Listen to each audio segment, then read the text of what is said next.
महाराज जी, आपसे जानना चाहेंगे कि पूर्ण गुरु अर्थात सतगुरु की क्या पहचान है। सोई गुरु पूरा कहावे, दो अक्षर का भेद बतावे। अब पूरे गुरु की पहचान बताते हुए बहुत से संतों ने कहा तो सत्य है, लेकिन स्वयं उससे परिचित नहीं। उनमें से एक राधा स्वामी पंथ के एक महात्मा हुए हैं श्री सावन सिंह जी। और श्री सावन सिंह जी व्यास डेरा के संस्थापक श्री जयमल सिंह जी के उत्तराधिकारी माने जाते हैं। और श्री जयमल सिंह जी सीधे शिष्य माने जाते हैं श्री शिवदयाल जी के। राधा स्वामी पंथ के प्रवर्तक कहे जाने वाले श्री शिवदयाल जी के सीधे से श्री जयमल सिंह जी ने पंजाब के अंदर डेरा व्यास की स्थापना की और उनके उत्तराधिकारी श्री सावन सिंह जी। और श्री सावन सिंह जी के शिष्य बलोचिस्तानी शाह मस्ताना श्री खेमामल जी, जिन्होंने सच्चा सौदा सरसा डेरा में एक डेरा स्थापित कर दिया, बेगू रोड पे है। और उसी की एक ब्रांच जगमाल वाली और गंगुआ में पहुंच गई श्री सावन सिंह जी के ही विचारों की। और वही एक सावन कृपाल मिशन दिल्ली में स्टार्ट हो गया। श्री कृपाल सिंह जी सावन सिंह जी के शिष्य थे। तो उस सावन सिंह जी के क्या विचार हैं वो खुद बता रहे हैं कि गुरु ग्रंथ साहिब में ऐसा लिखा है कि सोई गुरु पूरा कहावे, जो दो अक्षर का भेद बतावे। वो दो अक्षर कौन से? वो सतनाम है, जिसमें एक ओम है, एक गुप्त है। और यही श्रीमद् भगवत गीता अध्याय नंबर 17 के श्लोक नंबर 23 में कहा है, ओम तत्सत इति निर्देश है ब्रह्मण तिर्विध समर्थ। ब्रह्मण माने सतपुरुष, अमर पुरुष, परम अक्षर ब्रह्म। ये पर्यायवाची नाम है उपमात्मक उस पूर्ण परमात्मा के, पूर्ण ब्रह्म के। उसके पाने का ओम तत्सत, ये तीन नाम के जाप का निर्देश है। और वो तीन विधि से उसकी सिमरन होता है। जैसे सतनाम में दो अक्षर हैं, इन दोनों का श्वास उ श्वास से होता है, एक आवे एक जावे। और जो सारनाम है, जिसको श्रीमद् भगवत गीता में सत कहा है, तो वो सार शब्द है, सार नाम है, आदि नाम है। उसके सिमरण की विधि इनसे भिन्न है। वो केवल सुरत और निरत से होती है। सतनाम का जाप चार पदार्थ से होता है, सुरत, निरत, मन और पवन यानी श्वास। इन चारों को लगाकर सिमरण करना। वैसे श्वास लेते रहो, ध्यान नहीं है इसके ऊपर तो उसका यूज नहीं। तो ये चारों मिलाकर के जो सतनाम का श्वास उस श्वास से जाप होता है, तो वो सही पूर्ण लाभ देता है। फिर जब सारनाम का सिमरण होता है शुरू, उसमें केवल सुरत और नृत ही काम करती है। इसलिए उसको अकय शब्द कहा है कि उसको बोल कर बताया भी नहीं जा सकता ऐसे सिमरण करो। कैसे सिमरण कर रहा हूँ ये बताया नहीं जा सकता। करने वाला ही उसका अनुभव कर सकता है, महसूस कर सकता है। जैसे गूंगा गुड़ खा के उसके टेस्ट को बता नहीं सकता, एक विशेष प्रतिक्रिया ही कर सकता है। ये राधा स्वामी पंथ के ग्रंथ हैं, ये आपको दिखाते हैं। संत मत प्रकाश हजूर महाराज सावन सिंह जी के सत्संगों का संग्रह भाग 4। ये कहाँ से छपा है ये देखिएगा। ये है संत मत प्रकाश भाग 4, महाराज सावन सिंह जी के वचन है। ये प्रकाशक सेवा सिंह, सेक्रेटरी राधा स्वामी सत्संग व्यास, डेरा बाबा जयमल सिंह, जिला अमृतसर।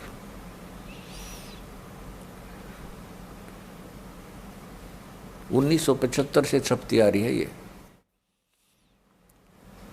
मुद्रक है Sartaj printing press, Tanda road, Joshi state, Jalandhar. अब देखिएगा 261 पृष्ठ पे, 261 पृष्ठ पे ये कोई वाणी है श्री शिवदयाल जी की। और खोलने चले हैं श्री सावन सिंह जी यह संसार सर है और जो अक्षर है वह ब्रह्म है। ये सर अक्षर, इस पे सारा खेल इन अक्षरों पर है। और तीसरा नी अक्षर, इनको पता नहीं इसके बारे में, वह ब्रह्म है। अक्षर को ये ब्रह्म कह रहे हैं और नी अक्षर पार ब्रह्म है। ठीक है, जब से यह संसार बना है इस महल दुनिया में गुजारा करते आ रहे हैं, किंतु अब गुरु की कृपा से आत्मा इस महल को छोड़कर सतलोक जा रही है। गुरु ग्रंथ साहिब में बड़े गहरे और गुप्त रहस्य हैं। एक स्थान पर आता है कि 52 अक्षर लोक तेरे, सब कुछ इनके माही। ये अक्षर खिर जाएंगे, वो अक्षर इनमें नाहे। आदि गुरु ग्रंथ साहिब में 340 पृष्ठ पे ये वाणी लिखी है। इसका अनुवाद किया है सावण सिंह जी ने। 52 अक्षर संस्कृत भाषा के हैं, शायद ही कोई ऐसी भाषा हो जिसके 52 अक्षर हों। इस संसार का सारा मामला 52 अक्षरों में आ जाता है। पिंड अंड का हाल तो 52 अक्षरों में आ गया।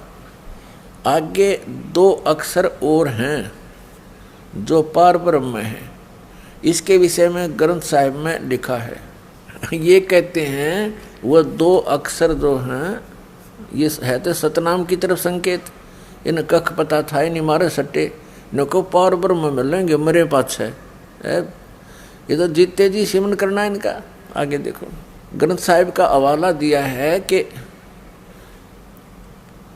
पार ब्रह्म है। इसके विषय में ग्रंथ साहिब में लिखा है इन 2 अक्षरों के बारे में। सोई गुरु पूरा कहावे, 2 अक्षर का भेद बतावे। ये सावण सिंह जी के विचार हैं। ये कह रहे हैं कि गुरु ग्रंथ साहिब में ये वाणी है नीचे की, इस पृष्ठ पे। सोई गुरु पूरा कहावे, 2 अक्षर का भेद बतावे। एक छुड़ावे एक लखावे, तो प्राणी निज घर को पावे। इन दोनों अक्षरों का भेद बता दिया। एक तो छुड़वावेगा इस काल से, ये इसकी मजदूरी है, ओम मंत्र है। और एक लखावेगा, दूसरा जो सतनाम का दूसरा मंत्र है वो पार नहीं कर सकता। वो केवल अक्षर पुरुष के लोक में ही प्रवेश करा सकता है, उससे आगे नहीं जा सकते। तीसरा मंत्र सार नाम, सार शब्द, विधेय शब्द, अकय शब्द जिसको बोलते हैं, वो पार करावेगा। उससे मोक्ष होगा, वो सार शब्द से। वो भी सिमरन करने का, उसकी भी कमाई करनी है। देखिएगा, सोई गुरु पूरा कहावे, 2 अक्षर का भेद बतावे। सतनाम की तरफ संकेत है, 2 अक्षर का हो सतनाम। एक छुड़ावे, उन अक्षरों में थे एक ओम तो छुड़वाओगा। जैसे श्रीमद् भगवद गीता अध्याय नंबर 18 के श्लोक नंबर 66 में गीता ज्ञानदाता कहता है कि तू सर्वधर्मान परित्यज्यमाम एकम शरणम वर्ज अहम तवा सर्व पापेभ्यः मोक्षामि मा शुच। ये कहता है कि मेरे सतर की जितनी धार्मिक क्रियाएं हैं, जैसे ओम नाम का जाप है, इसका ब्रह्म का यो काल है, सरपुरुष भी इसी को कहते हैं। ये केवल 21 ब्रह्मांड का मालिक है। कहते ओम नाम की कमाई मुझ में छोड़ दे, मुझे त्याग दे मेरे में। तब एकम शरणम व्रज, उस सर्वशक्तिमान परमेश्वर की शरण में जा, उस परम अक्षर ब्रह्म की में, फिर मैं तुझे सब पापों से छोड़ दूंगा, मुक्त कर दूंगा, तू चिंता मत कर। तो ये ओम नाम की कमाई हमने इस काल से छुड़वाएगी, ये इसको सौंपनी पड़ेगी। पहले हम क्या करते रहे, ओम नाम का जाप करके ब्रह्मलोक में चले जाते हैं, उस महास्वर्ग में अपनी कमाई बर्बाद करके फिर आ जाते। अब हम इसको वेस्ट नहीं करेंगे, इसका कर्जा तार देंगे। ये फिर हमें मजदूर कैसे बनाएगा जब हमने कर्जा दे दिया इसका। तो एक छुड़ावे एक लखावे। अब जो सतनाम का दूसरा अक्षर है जो धर्मदास जी को दिया था मालिक ने, सतनाम, वो दिखाया आपको और भी दिखाते रहेंगे।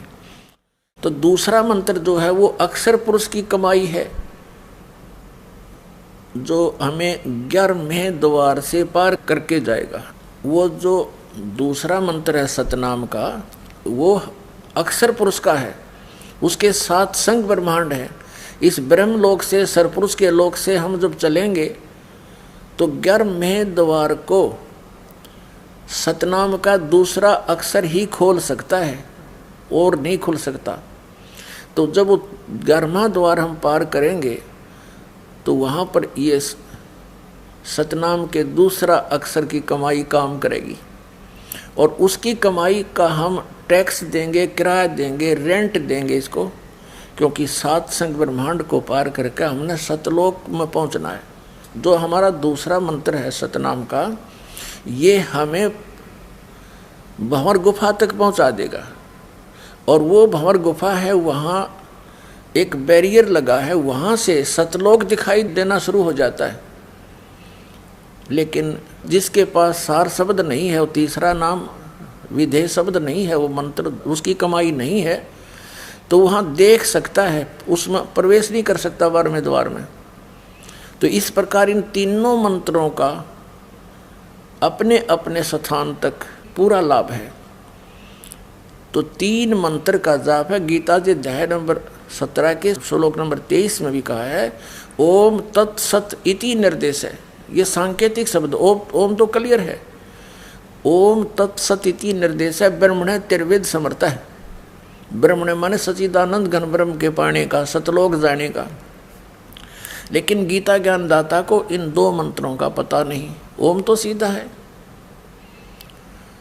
इसलिए उसने 4 अध्याय के 34वें श्लोक में कहा है कि जो ज्ञान परमेश्वर आकर बोलता है स्वयं, 4 अध्याय के 32वें श्लोक में, 4 अध्याय के 34वें श्लोक में श्रीमद् भगवद गीता में निर्णय करके दिया है कि एक ज्ञान परमात्मा स्वयं आता सतलोक से चलकर, और वो अपने मुख कमल से बोलता है। वो तत्व ज्ञान है, वो उसकी वाणी, उसके मुख से निकली हुई वाणी, परमेश्वर के मुख से बोली हुई वाणी, वो तत्व ज्ञान है, वो सूक्ष्म वेद है। उस सूक्ष्म वेद को तू तत्वदर्शी संतों के पास जाकर समझ, वो बताओगे उन कोड वर्डों को। परमात्मा की भक्ति को प्रथम रखकर और फिर चलो आप, विश्वास करो, ये मालिक आपको जीवन देगा, आपकी आयु बढ़ावेगा, एक्सटेंशन देगा, यदि आपकी नीत भक्ति की रही।